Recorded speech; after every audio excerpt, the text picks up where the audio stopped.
Assalamu alaikum.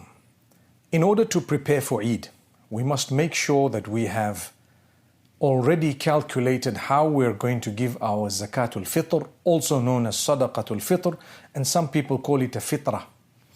So it is a small amount. It is best to give it in grain or food.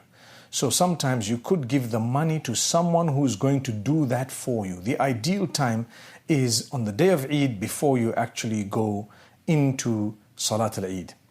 But you may give it to the person who's going to execute it on your behalf slightly in advance. So from now you can give the charitable organization to say, listen, on the day of Eid, early morning, we need the sadaqatul fitr to happen, whether it's happening in whatever country it is from among those who are needy, you get it done for us. And if they're trustworthy, alhamdulillah, it's a good thing. So we prepare for that because your fasting, the acceptance of it is closely connected to this sadaqatul fitr. You need to reach out to the people. Your Eid, the proper benefit of it would only be achieved if you give out this zakatul fitr or sadaqatul fitr. Everyone should give that. So we ask Allah Almighty to help us. Another thing is, when we're preparing for the day of Eid, many people prepare in a few ways. What do? They arrange new clothing and they plan what to cook or where to go on that particular day, who to meet and where to go to have a meal or to enjoy themselves. Now, all those things, remember, Allah Almighty has given us a day of joy. Every time He gives us a day of joy, there is something extra in terms of goodness or an act of worship that He has asked us to do. Even if you're getting married, there is an extra khutbah. There is a little ceremony or an occasion where the officiation takes place, and there is a little reminder. A reminder to watch your tongue, a reminder to be dutiful, a reminder to fulfill each other's rights. That is an extra act of worship. When it comes to the days of Eid, there is a sixth salah that you should engage in, which you must fulfill as Salatul Eid. So it's not only Fajr, Dhuhr, Asr, Maghrib and Isha, but there is Salatul Eid to fulfill on that particular day. It's not farad, but it is extremely important and you must fulfill it. My brothers and sisters, imagine Allah didn't tell us, well, today is a day of Eid, you guys don't need to pray, it's fine, you can go and have fun and do what you want, because He wants us to remember Him even more. To thank Him for the fact that He's given us such a beautiful extra, meaning a day of happiness and joy. So we go out for Salatul Eid. But what about the clothing that you're preparing from now for Eid?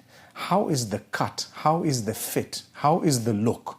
If it is too tight, it is wrong. If it is see-through, it is wrong. If it is, for example, very thin material where the shape of your body is seen, it is wrong in terms of what Allah wants. Now, you need to make sure the material is, this is for both male and female. You need to make sure the material is not too thin or see-through. You need to make sure that the fit is not too tight. You need to make sure that it is not showing parts of your body that you're not supposed to be showing. That is called Eid. That's a true celebration. You can do it. You can do it. If you want to celebrate truly, celebrate with the virtue of Allah. Celebrate because of the gift of Allah, and make sure the celebration itself doesn't become a means of our downfall. Similarly, you want to cook. What are you going to cook? What are you going to eat? May Allah grant us goodness. It's difficult. It's not easy. Sometimes there is a gathering of family members. Make sure you're being fair. Don't let the host be the only one who's going to be preparing things, because then it won't really be an Eid for them. But everyone needs to chip in and everyone needs to bring something. Everyone needs to, perhaps in some families they have a rota or a roster where each one does something. And at the same time, some people, and it's become a trend, would go out to eat. Where are you going to? Who are you going with? Who are you going to meet? All of those questions need answering. You know, if you're doing the wrong thing on the day of Eid, don't choose the day of Eid to do the wrong thing. I'm not saying do wrong things outside of that, but I am saying it's worse if it is the day of Eid. Allah gave you a day of rejoicing.